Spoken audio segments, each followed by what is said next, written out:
Most teachers are trained to believe that a quiet classroom is the gold standard of discipline and learning. When the room is silent, it feels organized, controlled, and productive. But after years of observing classrooms are working with educators, I discovered something surprising. Many of the highest achieving students are not from quietest classroom but from controlled noise. Let me explain. Noise in a classroom doesn't automatically mean chaos. In fact, there are two different types of noise. One is distraction, where students are unfocused, talking about unrelated things and drifting away from learning. And the other is what I call productive noise. This is the sound of thinking happening out loud. Imagine a classroom where students are debating on idea from a story they just read. Out one student challenges other students' interpretations. Someone else adds an example from their own life. Another group is trying to solve a mathematics problem and arguing over which method works faster. The teacher walks around guiding the conversation, asking deeper questions and pushing students to explain their reasoning.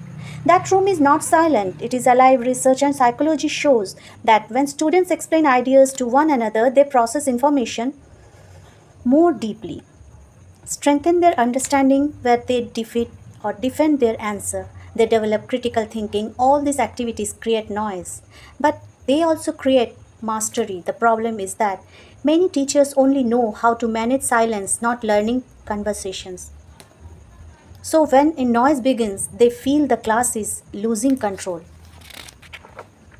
and they immediately shut it down. The students return to silence, but the thinking disappears when a skilled teacher understands the difference between disruptive noise and intellectual noise. They design activities and invites discussing, collaboration, and exploration. They set clear expectations about respectful communication. They guide conversations back to the learning goal.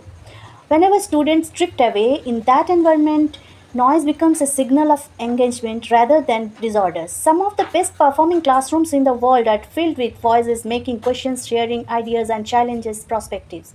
The teacher is not only voice in the room, the students become active participants in building knowledge. So, the next time you hear a classroom buzzing with discussion, do not rush to argue. Learning is not happening. Sometimes the sound of an achievement is not silence. Sometimes it is the sound of young mind thinking together. If you are an educator, I would love to hear your perspective. Have you ever experienced a moment where a noisy class was actually the most engaged class you taught? Hello, welcome to the Facebook page and YouTube channel. If you are seeing from my Facebook, please follow and subscribe to my YouTube channel. Thanks in advance.